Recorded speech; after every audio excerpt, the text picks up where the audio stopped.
صباح الخير والسلام عليكم وكل سنة وانتم طيبين، عشان النهاردة أول يوم في رمضان. طبعا رمضان في أمريكا رخم لأن مفيش حد، يعني صعب هنا. طيب في الفيديو ده هنتكلم على أسئلة من الناس اللي قاعدة تسألني أسئلة كتير، يعني شكرا على الأسئلة دي. فأنا عملت الفيديو الصغير ده، مش هيكون صغير، هيكون طويل شوية، عن 3 حاجات. ماشي، خلينا نتكلم في الموضوع بسرعة عشان شكل الفيلم ده هيطول، الفيديو ده هيطول. فعشان كده بقى خليك باللايك والشير والحاجات الحلوة دي. طيب نخش في الموضوع على طول. النقطة الأولى، أنا جيت أمريكا إزاي؟ طيب أنا جيت في 2005، جيت عن طريق اللوتري. أبويا هو اللي جه، أول ما هو جه أمريكا أول حاجة، بعد كده عمل لنا دعوة، فجيت أنا وأمي وأخواتي.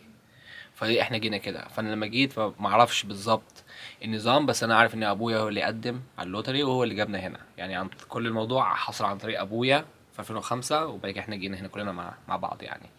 لا هو جه الاول، بعد كده احنا جينا مع كده على طول يعني. المهم، فهو احنا جينا عن طريق والدي، هو اللي عمل الموضوع كله في اللوتري والحمد لله نجح. فلما سالته انا، عشان في ناس كتير قعدت تسالني انت قدمت كذا كذا مره كذا، انا ما قدمتش على حاجه، هو ابويا اللي قدم على ما اظن. انا سالته امبارح قال لي هو قدم حكايه بتاعت 4 5 مرات على ما اظن، مش فاكر، الموضوع كان زمان قوي. فانا جيت في 2005 مع اهلي و... ولما جينا ال... المكان اللي قعدنا فيه، ولا الولايه اللي جابولنا فيها، اللي هي ولايه فيرجينيا. ماشي، فيرجينيا بقى دي الولايه اللي انا قاعد فيها ولحد دلوقتي قاعد فيها، وبقالي فيها 16 سنه. طيب هياخد الموضوع ده هيدخلنا على السؤال التاني، سؤال نمبر 2، اللي هو ايه بقى؟ اي ولايه احسن؟ طبعا في 50 ولايه في امريكا، أم كلهم حلوين بصراحه. كل في اللي وحش، في اللي كويس، وفي اللي وحش يعني. ده من نظريتي انا، يعني من نظريتي انا. ف ما اقدرش اقول لك كاليفورنيا حلوه ولا وحشه، ولا اقول لك نيويورك حلوه ولا وحشه.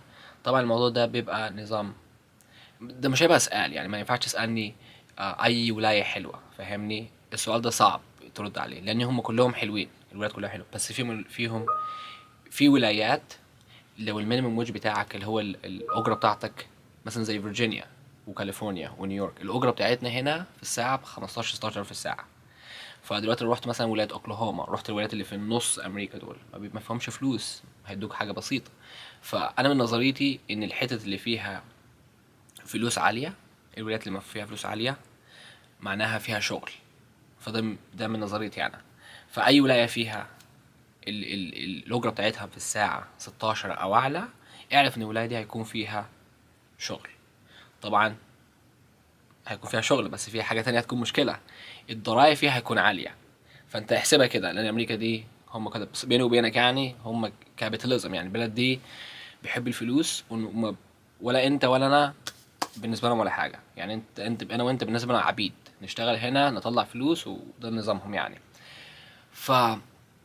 فالولايه بتاعت فيرجينيا، خلينا نتكلم على الولايه بتاعت فيرجينيا. طيب عندك ضرايب، ماشي. دلوقتي انت بتاخد اجره كل شهر ولا كل اسبوعين، فاهمني؟ بتقبض في الشيك بتاعك. في حاجه اسمها الفيدرال تاكس. الفيدرال تاكس ده كل امريكا، فيدرال معناها امريكا كلها، ستيت تاكس معناها ولايه. فيدرال امريكا كلها، ستيت ولايه واحده. ففي فيرجينيا عندنا فيدرال تاكس بتاع امريكا كلها، وبتدفع برضو ستيت تاكس، يعني بتدفع لفيرجينيا برضو ستيت تاكس. فخلينا اقسمهم لك. دلوقتي انا شغال في فيرجينيا، ماشي، باخد فلوس، بقبض اجره، فاهمني؟ فعندهم هنا حاجه اسمها التاكس براكت. يعني ايه؟ يعني مثلا دلوقتي انت دلوقتي الدكتور في امريكا، وفي نفس الولايه اللي انا قاعد فيها، وبتاخد 500 الف دولار في السنه، فاهمني؟ نحسبها كده، انت بياخد 500 الف دولار في السنه، وانا باخد 50 الف دولار في السنه. خليك معايا مركز، هو بياخد 500 الف دولار في السنه، وانا باخد 50 الف دولار في السنه. فما ينفعش فيرجينيا تاخد مني ضرايب زي اللي بتاخده منه هو هيدفع ضرايب اكتر مني، وانا هدفع ضرايب اقل منه بكتير، عشان هو بيعمل فلوس اكتر مني. ف انا طبعت الموضوع عشان ايه اديكم كل حاجه بالدقيق، يعني كل حاجه بالظبط. ماشي. في فيرجينيا لو انت مثلا بتعمل اقل من $60,000 في السنه، معلش نقفل ده. انت في فيرجينيا بتعمل اقل من $60,000، هياخدوا منك ضرايب من 2% ل 3%، 3%، 4%، 5%، ماشي، لحد المكس الاعلى بتاعهم اللي هو 5.5%. ماشي. ده لما ده بياخدوه منك انت، مش نظام انت بتروح تقدم ولا انت لما بتشتغل بتحط الورق بتاعك، تعمل الابلكيشن وتشتغل في الشغلانه في عندك في الشغل يعني. الفلوس الفيرو دي بياخدوها منك على طول، انت اصلا ما بتشوفهاش. يعني بالشيك بينزل الشيك بتاعك بيوروك احنا خدنا منك كذا والستيت اخد منك كذا، ودي فلوسك بتاعتك انت، يعني ده اللي فضيلك، فاهمني؟ ماشي. فده الانكم تاكس والضرايب على الناس اللي بتشتغل، بتدفع كام وبياخدوا منها كام. طيب دلوقتي السيلز تاكس. يعني انا قاعد في فيرجينيا دلوقتي، انا عايز اشتري مثلا ايربودز، نقول الايربودز دي من ابل ثمنها $100، ماشي.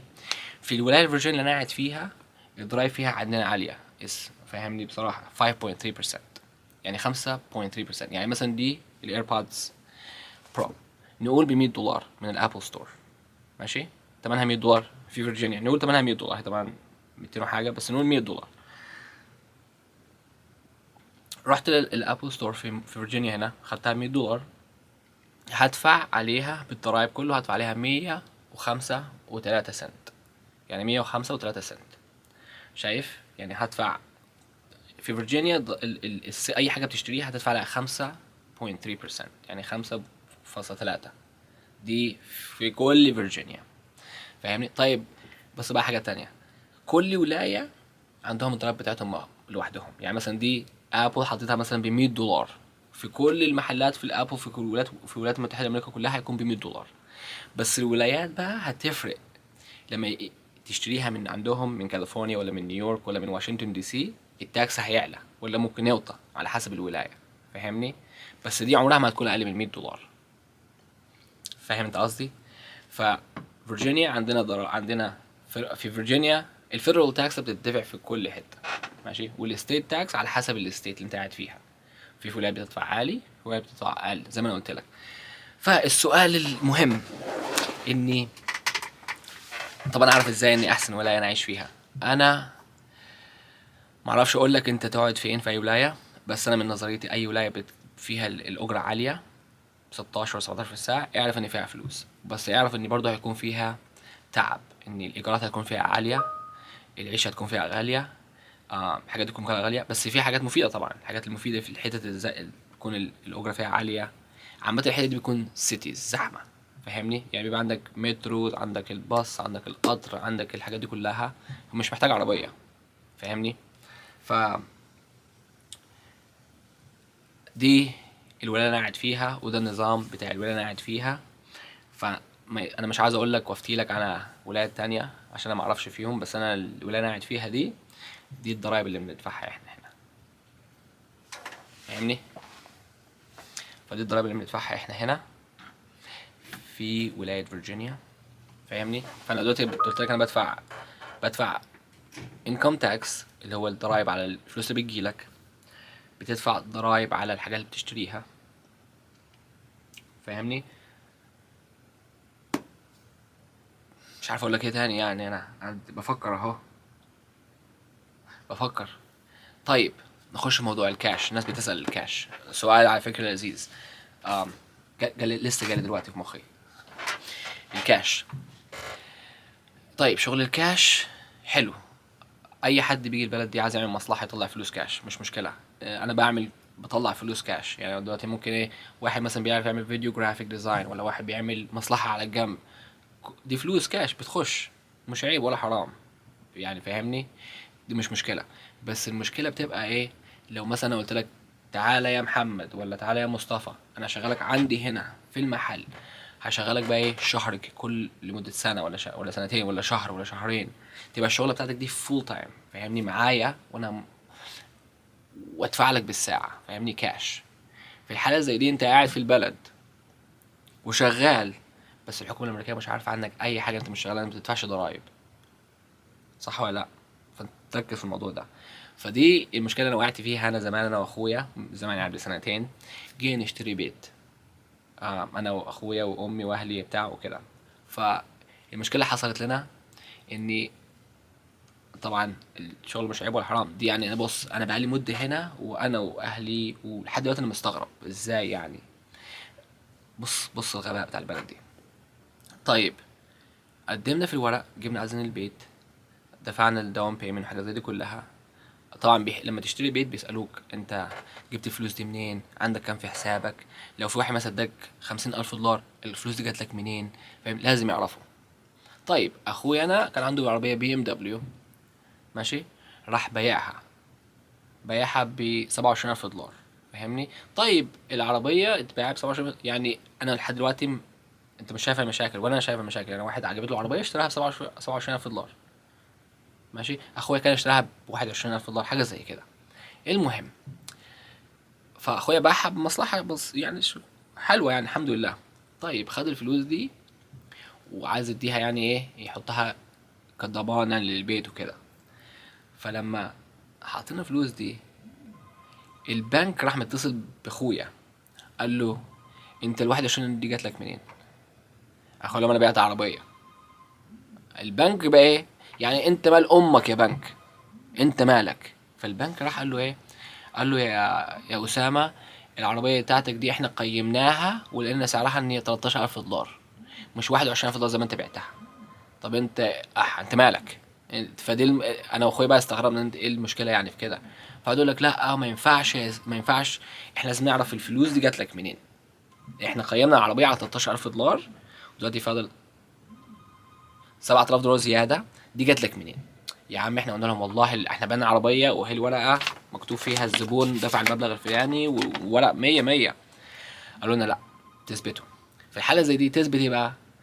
شايف يعني البلد دي مش كل حاجه فيها مظبوطه، يعني فيها حاجات يعني غريبه. فانا اقول لك الحاجه واحده من الحاجات زي كده. اخويا بقى ايه عشان يوري البنك ان العربيه ثمنها 21,000 دولار، فاهمني؟ ده سعرها. طبعا البنك قال لك لا، البنك قال لك 18,000 دولار، بس احنا قلنا لهم لا احنا بعناها ب 21. طب انت مالك؟ المهم اخويا راح قعدنا في الانترنت نبحث طيب على واحد بيعمل حاجه اسمها auditing. auditing يعني ايه؟ واحد بيكون مسؤول عنده رخصه وبتاع، ولا يقول لك لا يعني بيشوف كده يقول لك العربيه دي ثمنها كده ولا البيت ده ثمنه كده. ف بص سرقه، راح مدينه 250,000 دولار. الراجل ده في كاليفورنيا، بعتنا له صور ادينا 250 دولار، راح بعت لنا قال لنا خد الورق تك تك تك، بعت لنا ايميل ان العربيه ثمنها 28,000 دولار حتى مش 21. واخد الورق طبعها، راح اخد الورقه دي وديناها على البنك. البنك على طول اي كلام قال لك 100 100 خلاص احنا كده الحمد لله. ف يعني انا اللي مشتري البيت، انا واخواتي مشتري البيت، وانت صاحب البيت، وانت اللي بعت العربيه، وانت اللي خدت الفلوس. لكن ايه، لازم تخش تتصل بحد غريب يديك ورقه يعمل لك ان انت 100 100 والعربيه تمنها بالمبلغ ده. شايف يعني البلد دي الرشوه مش موجوده، بس الرشوه موجوده وليها قوانين هنا، فاهمني؟ الناس بتقول لك لا ما فيش رشوه، لا في رشوه هنا. يعني اللي احنا عندنا في العرب هناك الكلام ده بصراحه يعني من القلب. في عندنا هناك في العرب بيقول لك ما فيش رشوه وما فيش كلام زي ده، في رشوه في عندنا هناك في العرب وبتاع زي ده، بس احسن على اللي بتخلص الموضوع انتهى. هنا يقول لك ما فيش رشوه، لا في رشوه. طب قول لي ازاي هنا واحد مثلا الرابرز دول والناس اللي معاهم فلوس والغنيانين دول كلهم بيتمسكوا مسدسات واسلحه ومخدرات ومشاكل كتير، بعد اسبوع بتلاقيه طلع. ليه طلع؟ عشان فلوس. لو في فلوس في امريكا بتطلعك من اي حاجه، ده اللي فهمته انا. عندك فلوس بتطلع، هو كده. في فلوس بتجيب لك احسن محامي، ما عندكش محامي، ما عندكش فلوس بتجيب لك بابليك ديفندر. بابليك ديفندر ده ايه؟ اللي هي المحكمه بتجيبه لك ببلاش، انت ما عندكش فلوس، بس انت فاهم يعني عندك فلوس الموضوع بيمشي هنا. فدي حكايتي وقصتي، وان شاء الله الفيديو ده عجبكم. وما تنسوش بقى اللايك والشير والسبسكرايب على القناه، وكتروا من الكومنتس بقى وقولوا لي انتوا عايزين نعمل ايه الفيلم الجاي ولا الفيديو اللي جاي يكون ايه عن ايه بالظبط يعني. فالفيديو ده مخصوص على ولايه فيرجينيا، على الولايه اللي انا قاعد فيها، على الضرايب اللي انا بدفعها. ونشوفكم في فيديو الجديد. يلا مع السلامه.